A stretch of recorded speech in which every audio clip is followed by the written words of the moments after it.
الايديا اما هيثم يتكلم على empowering the teams وكلام كده، يعني ما احنا we have to empower the teams، بس لو التيمز نفسها، لو الانديفيدوالز على التيمز ما بيعرفوش يديل really well مع بعض we succeed and fail together، ما بنوصلش. ف empowering is the beginning، you're creating the space. بس طيب التيم ممبرز نفسنا طب نعملها ازاي؟ how do we get really good؟ فاول حاجه هتكلم فيها اللي هو blockers to high performance. Actually, let's not call it high performance. Let's call it blockers to effective teamwork.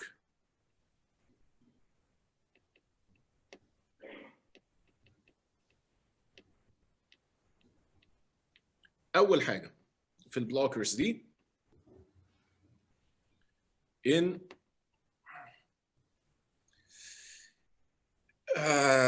هنقول اللي هو أكيد يعني many of you may have heard of this، بس اللي هو safety، اللي هي psychological safety. يعني إيه؟ يعني إيه safety؟ safety مش physical safety، إن أنا أبقى confident and safe enough إن أنا مثلا أغلط. If I don't feel safe, if I am disciplined أو punished إن أنا أعمل غلطة هخبيها، أو إن أنا يعني since في ناس senior هنا، one of the things we don't get، إحنا ما بنكبر بنبعد عن الشغل اللي بالإيدين. do we feel safe enough as experienced people إن إحنا نadmit إن we don't know، أو الشاب الصغير قدامنا مش فاهم. والعكس، what if we have a junior member of our team that sees a problem? Do they feel safe enough إنهم يجوا يقولوا يا فندم معلش إحنا we have a problem هنا مش هنوصل. This is mindset، بس ده مهم جدا. يعني one of the most common things مثلا deadline. هنسلم ان شاء الله، وكل يوم هنقول هنسلم because we're scared to say we're not going to get there. بالذات لو الليدرشيب ازاي لازم تعملوا، لازم تجيبوها من يمين شمال، ده انتوا ما عندكوش ownership. You understand what I mean؟ يعني this is the first invisible blocker ل having a really good team. ان هو self organizing team او اي team، سيبك من self organizing team، احنا بناخد ناس with different skill sets. If we don't feel safe enough ان احنا نغلط، او ان نقول ان احنا في مشكلة، او احنا نواجه مشكلة، this is a problem. or يعني او ان انا مش بس اواجه مشكلة، ان حد يواجهني ويقول لي ان انا غلطت. ف this is the thing اللي هو safety. Yes. Are we good? Okay. So psychological safety is important. With a lack of safety on a team is a blocker. مهما skill set بتاعنا كويس. And this is why when I use the example of a technologist اللي شاطر جدا بس بيتنطط على حواليه، بتلاقي يعني the other team members who are not as skilled are يعني very unsafe إن هم go ask for help، أو يسألوه عشان هيقولوا أنت حمار. دي واضحة. These are some of the common reasons. If you don't have safety, you don't have a team. You don't have a team that's effective. عشان ما بنعرفش نعمل communication، وبالذات في الagile. يعني if many of you have read about agile is all about learning from failure. صح؟ طيب, if we're going to learn from failure, we have to feel safe enough to fail. احنا لو ما عندناش psychological safety في التيم او الاورجنايزيشن بتاعنا، you will never get high performance من agile. عشان يعني من the most common things that happen if you're doing Scrum. المفروض Scrum ان احنا بنعمل planning وبنwork a sprint وبعدين if we don't meet our goal for sprint بيبقى عندنا retrospective. بس if you look at many Scrum teams بيعملوا ايه؟ لا الستوريز دي ما خلصتش. Let's move them on to the next sprint. طب ما دي مشكلة because there's a chance to learn and improve from that failure. But the failure is very difficult. We realistically, as human beings, بس مش كمصريين, as human beings, it is difficult to fail and it is difficult to discuss our failure. ولذلك تلاقي many retrospectives don't have very good benefits. عشان ما احنا ما بنواجهش الفيلير بتاعنا. Okay? So psychological safety is essential to getting that high performance من any agile من any team. سيبك من agile أو مش agile. This is actually true after outside software development. The next step, فاحنا اتكلمنا على safety. The next thing that I want to talk about is a little strange. فخلوكم معايا.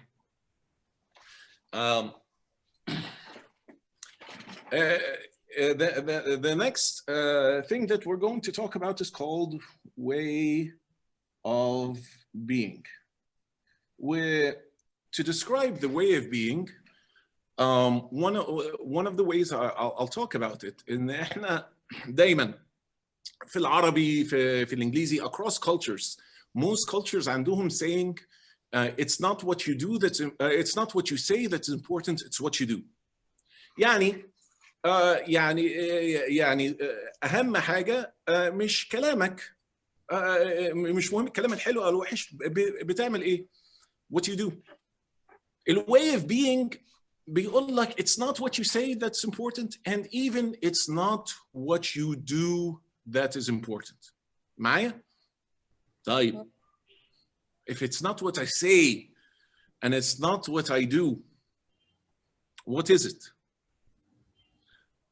خلوكم معايا, this is going to sound crazy but I will give you examples. وانتوا فكروا معايا. So if I'm working with another member of my team or I'm working with another team, it's not what I say that's important, it's not what I do. What is important? What is important, خلوكم معايا, is what's in your heart. يا عمرو احنا software development وengineers وتقول لي it's what's in my heart. Stay with me. So سؤال, خلينا نرجع ل our experiences. Have you ever اشتغلتوا مع حد they say the right thing, they do the right thing, يعني مش عارف تمسك عليهم حاجة بس you know ان في حاجة مش مظبوطة, you know معلش انا كنت في امريكا كتير, you know they're full of shit, بيحاولوا يستغلوك. Yeah, I don't see a lot of cameras بس yes. بعض الناس كانوا بيعملوا أذكياء يعني. يعني هم they're saying the right things, they're doing the right things بس احنا في حاجة مش مظبوطة. يعني I call this the bullshit meter. احنا في مصريين we have one of the best bullshit meters in the world. معايا؟ تمام. طيب the other example, have you ever worked with somebody صعب التعامل معاه أو معاها, دبش, yet they still have your respect and they follow you? المجتمع. طب وانا بتكلم في البيزنس, هو في المجتمع بس في المجتمع. طب ما هو this person says the wrong thing, this person does the wrong thing, بس somehow في حاجة من جوه لا and I can follow that person, I can work with that person, أنا بحترم that person. I know this sounds crazy بس افتكروا in your examples. أشرحها لكم scientifically بقى, مش هو الواقع. إحنا in human communication. The information that's provided in the words that we say is roughly 5 to 7% of the communication بتاعنا. طب بقية ال 100% فين؟ They're in the tone of voice, they're in body language, they're in we communicate so much more. This is why, مثلا, if we're running this class, if we're having a serious class, I would ask everybody to turn on the video. ليه? Because we communicate more that way. Unless you have 100% control في 40 عضلة في الوش, unless you're in 100% control of your facial expressions, of your body language, of your tone, when nobody is, it gets communicated. That's why, this is why we trust this person اللي دبش, or we don't trust this person. مش عارف امسك عليه حاجة, بس في حاجة مش حاسسها. لا, ما هو انت السبكونشس بتاعك بيبروسس التون والبودي لانجوج وكل حاجة, and it tells you warning sign. فال way of being is really important. Now let's relate this to software and teamwork. أنا many years ago I was at a conference, I did presentation. بعد البرزنتيشن في ناس بتيجي للبرزنتر وتسأله, وجالي واحد مش هنساه بيقول لي thank you يا عمرو, this was very very useful, can I get your advice؟ قلت له تحت أمرك. قال لي أنا شغال في Agile و I know it's very good, بس في شوية حمير عندي في الشغل مش فاهمين ومش شايفين إن this is a better way. ممكن to recommend a few books عشان يقروها عشان الجماعة الحمير دول يفهموا. Now put this, he had been trying to get his colleagues إن هم يتعلموا Agile ويعملوا Agile معاه, بس مش قادر, بس هو شايفهم حمير, you know, not very smart, مش فاهمين وكلام من ده. فتخيل if not just our words are communicated. الراجل ده بيقول انا رحت كونفرنس وعندي رصة كتب هنا, وتفضل الكتاب ده هيساعدك, بس البادي لانجوج والتون وكل حاجه في سايلنت يا حمار في الاخر. Will it work? This is the key. It will never work. فال way of being tells us ان احنا we either see people as people or we see them as obstacles. They're in our way. If we see people as obstacles, it comes, it's also communicated. هقول لك صباح الخير هتسمع يا حمار.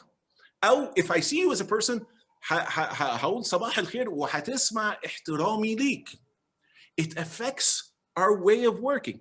Think about it بقى في الexamples بتاعتكم في الشغل. Have you ever had a problem with another team وهم وحشين وهو مش عارف ايه وهو ده الصح؟ دول شوية مش عارف, you cannot work effectively معاهم. So this is the second invisible blocker to effective teamwork. How we see each other. If I do not respect you, if I do not see you as a full person, if I see you as in the way of getting work done, this will cause a problem. You are much less likely to be effective as a team لو ال way of being بايظ ما بيننا وبين بعض. معايا؟ انا مطلعه عشان هو عايز يشوف. بص اقول لك على فكره. Rasha, are you asking a question or are you talking to Okay, واضح ان هي بتكلم حد تاني.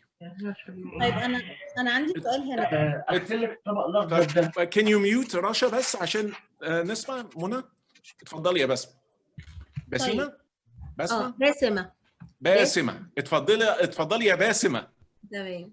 طيب انا دي اعملها زي يعني نتصرف فيها ازاي جوه التيم؟ ما هو دلوقتي انا I feel ان somebody ده obstacle. حلو. ويمكن الناس اللي سراوندنج حواليه برضو حاسين ان هو obstacle او موصل لهم الفيلينج ده. نعمل ايه بقى؟ All right. Now معلش انا يعني دي حاجه مش ممسوكه قوي، يعني دي حاجه مش هنعرف يعني حتى هنعرف. هي مش ممسوكه بس هنعرف. ما هو ده ايمين حتى لما بندي فيدباك، يعني احنا دايما بنencourage ان الناس تدي فيدباك مثلا، بس الفيدباك ده مبني على حضرتك تعرفي حضرتك يعني احنا يعني انما الاعمال بالنيات، نيتنا باينه، احنا مفضوحين. This is a personal thing. Actually, I have two answers للحكايه دي. I can give you a quick answer دلوقتي بس we're limited in time. We will talk about this in the end. Actually, أنا ومنى, we have in the future, I think in the near future, a full day where we get beyond what are these problems. طيب أغيرها إزاي? How do I solve this problem? How do I solve this problem? How do I solve this problem? بس يا باسمة, actually سؤالك correct. يعني my quick answer is you're trying to change that person. You have to change yourself. لازم to find a way ان انت تشوفي that person as a person. اوكي. من غير ما تظبطي الحكايه دي جواكي مش هتعرفي تكلميه. What I left, Anatomy of Peace, is a book, a title of a book where I learned this. It's a beautiful book. It will tell you يعني how to do this. وكمان بتبتدي بقصة صلاح الدين الأيوبي, which is very interesting.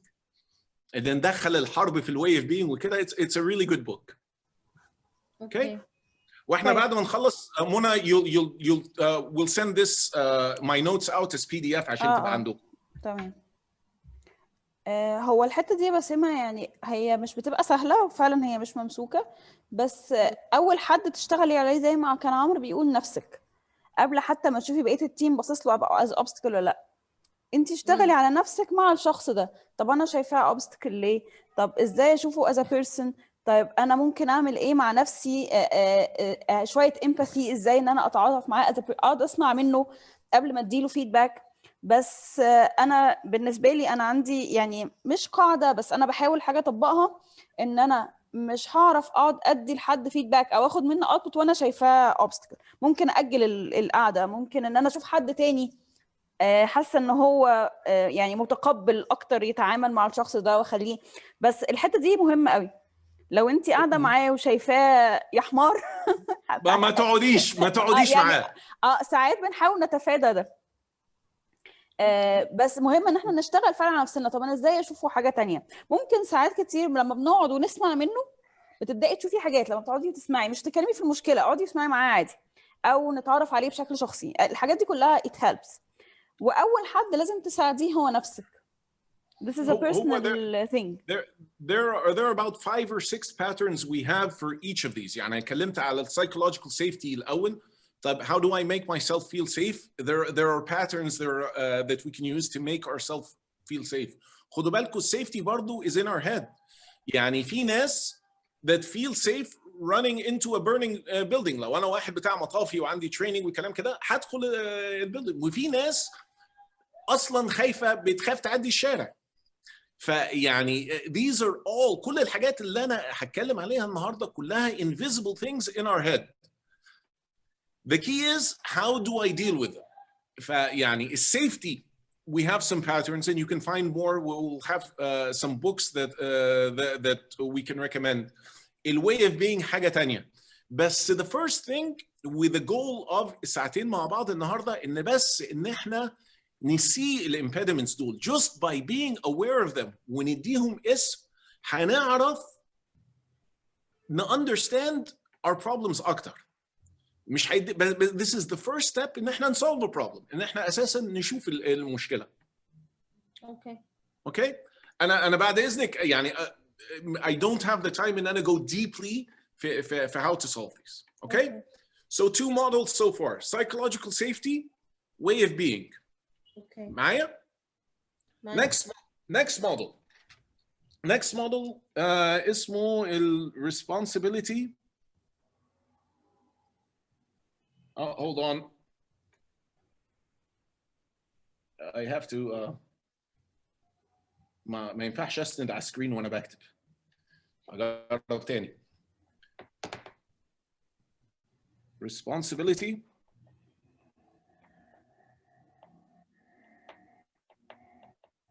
process. وده برضو في كتاب. The author of الكتاب and the model is Christopher Avery.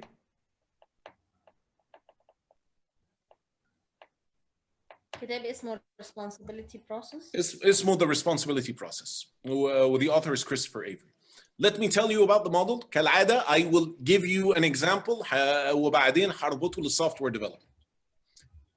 نبتدي قصة ال responsibility process بإن أنا صحيت من النوم ولازم أروح الشغل ودور على مفاتيح العربية، مش لاقي مفاتيح العربية.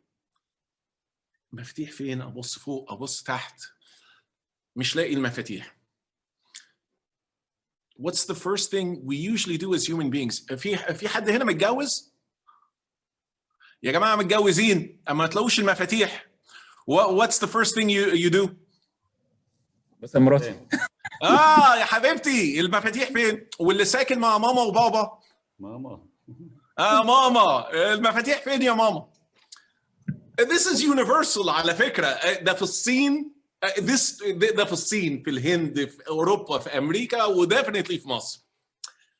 Now إحنا we are professional problem solvers. سيبك. Let's assume إن يا مراتي يا والدتي خبوا المفاتيح. عشان if this is true، عشان نsolve this problem we have to change our spouses or we have to change mama. سؤال، what's the likelihood ان انا اغير مراتي او اغير جوزي؟ 0%. صفر. اي واحد متجوز هيقول لك صفر. يا جماعه يا لسه ما اتجوزتوش do not believe in you will change them. صح؟ في حد معترض؟ انا I've been telling this story for years. مره في الصين عندي كينوت بقى وبقول لهم الكلام ده وسالت السؤال ده، لقيت واحد وبعدين في كينوت they have lights you can't see، واحد رفع ايده. قلت يا ربي هي الدنيا مختلفه هنا وايه؟ قال لي انا اعرف اغير مراتي. قلت له اتفضل يا فندم. قال لي انا اصلا متطلق. It is impossible. It is impossible to change. مش impossible. It's very very difficult to change somebody else. المايند سيت ده هنسميه blame. The problem is outside. So if the problem is outside, واحد بيكتب unless they believe they need to change. Yes, بس good luck.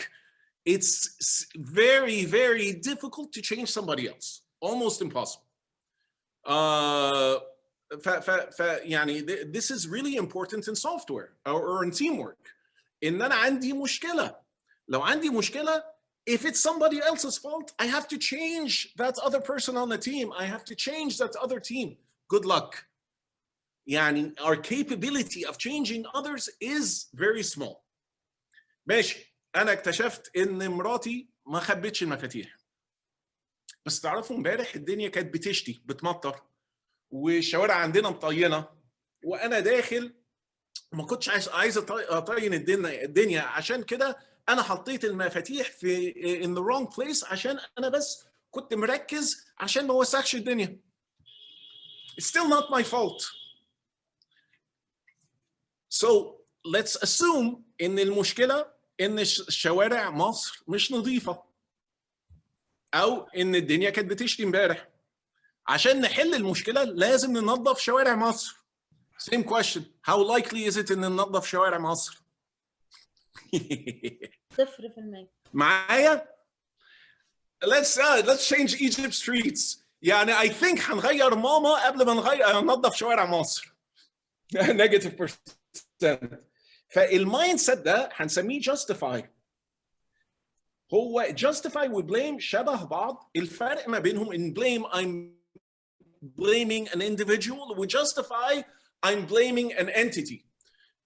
It's not done this way في الشغل. وانا بشتغل في corporation. لا ما هي الدنيا كده. These are the rules. ما مش هعرف حل المشكلة. As long as the reason that I made a mistake is out there, then I am not a good position mentally ان انا احل المشكلة. ماشي نرجع لحكاية المفاتيح. I realize ان ماما ما خبتش المفاتيح. I realize ان انا المسؤول يعني ما يعني the excuse ان انا الدنيا مطينه is not a good excuse. انا وحش، زي بدأ انا اللي حمار، انا حاجه بسيطه جدا مش عارف احط المفاتيح في مكانها. I feel so ashamed. Guilt يعني كلنا تركيبنا مختلف، بس many of us guilt is so painful sometimes we quit. Okay, it's not as bad as in المشكلة out there. At least now المشكلة I'm aware of it. بس the problem is guilt is extremely painful. والسؤال, are we effective when we feel guilty? Not very. وأنا دلوقتي when I go into shame ببقى قاعد مش قادر، بتفطسنا. It makes it very difficult. فكمانagers, be careful. If I shame my people, this is very painful for them.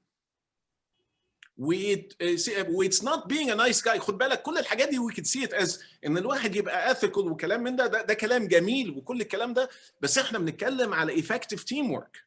I am less effective when I'm feeling ashamed and guilty. I am less effective when I blame somebody else or blame the organization.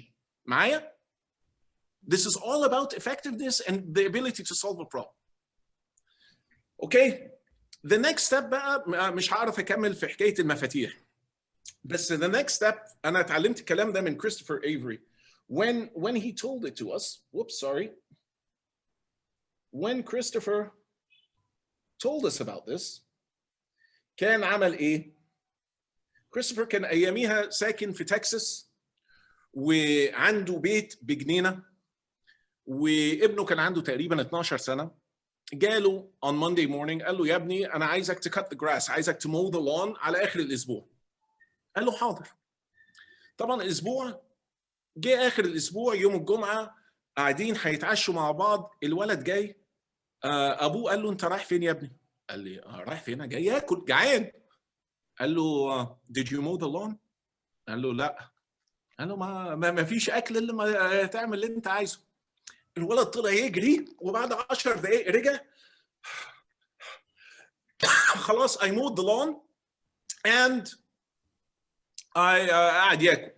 Christopher took a picture of his house. Here's my artistic ability again.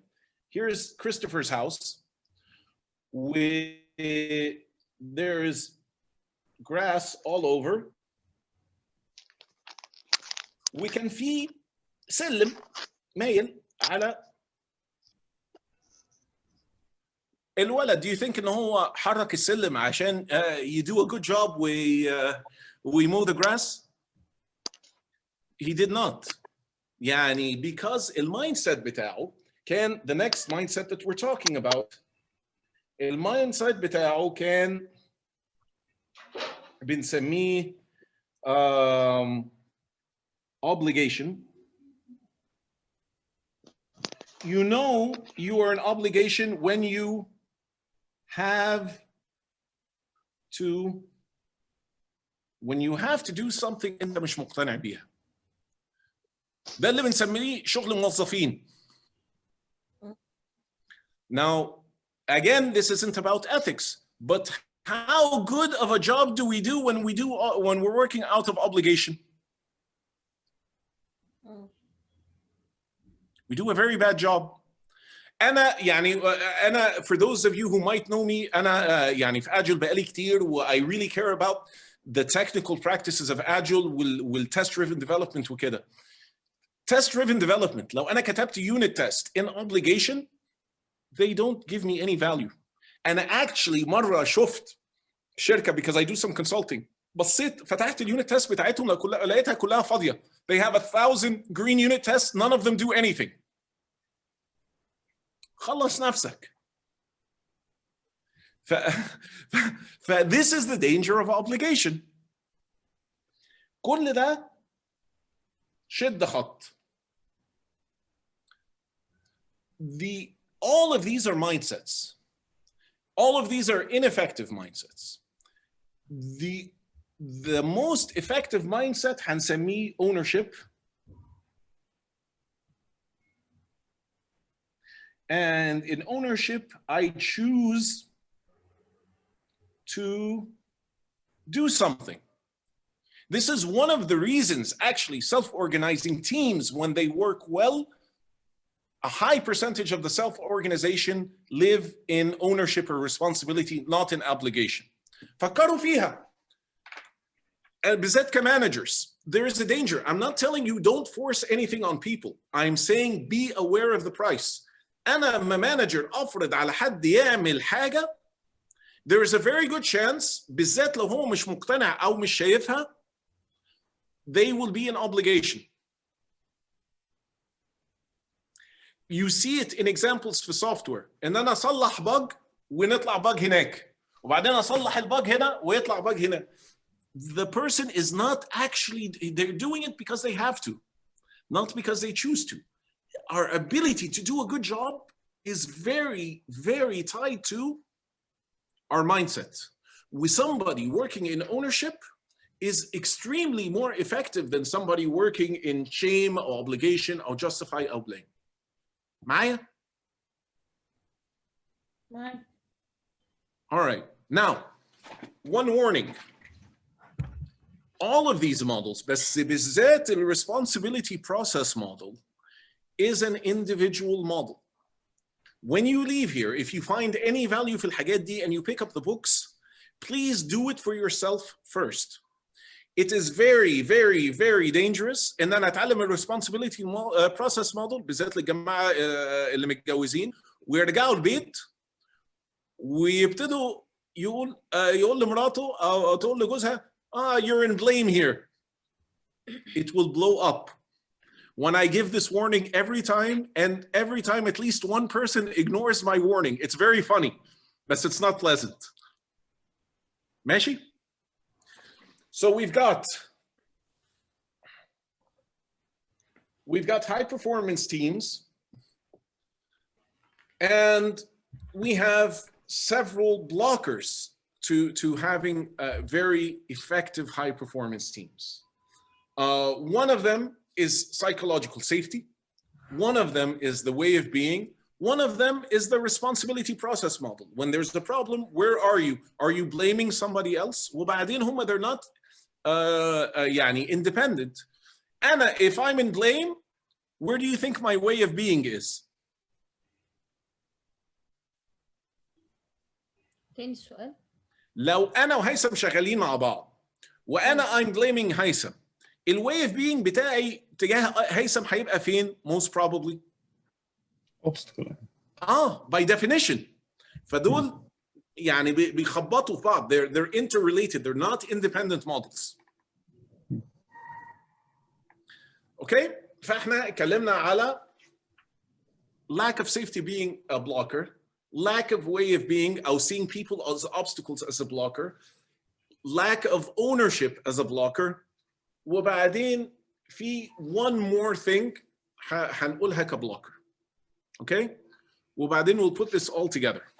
The last thing in my model, here we go. Shukran Yamuna, this is a much better app for whiteboarding than I've been using. The next thing that we have as a blocker, هنسميه, well, you know what? Intent, أو النية. Think of it. When I have a problem,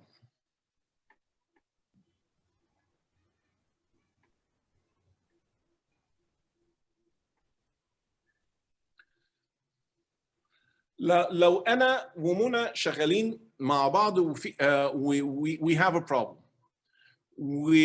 I felt Mona made a mistake. Let's say we're both developers on a team and Mona broke the build.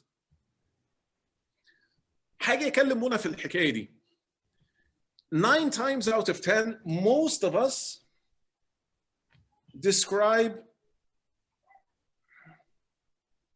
the problem. أنت عايز إيه؟ أنا عايز منى not to break the build. طيب يا ابني ما هو ده له حل واحد. أنت أساساً what do you want؟ أنا actually لو قعدت فكرت مع نفسي شوية what do I want? I actually want, most probably I want ان انا اخلص شغلي، ان السوفت وير اللي انا ومنى شغالين فيه مع بعض ما يبقاش فيه defects. There are many things that I want. احنا بنخم نفسنا ان بنقول what I want is for منى not to do what she did. ده ما بيديناش room ان احنا find alternative solutions. The question is, instead of describing the problem وأقول what I want is for you to stop creating the problem, describe what you really want. And this is برضو دي من الحاجات الانفيزبل، هي مختلفة شوية عن المودلز التانية، ان المودلز التانية are all about mindset. This is more about how we communicate to others and how we see the problem. نوقف نفسنا.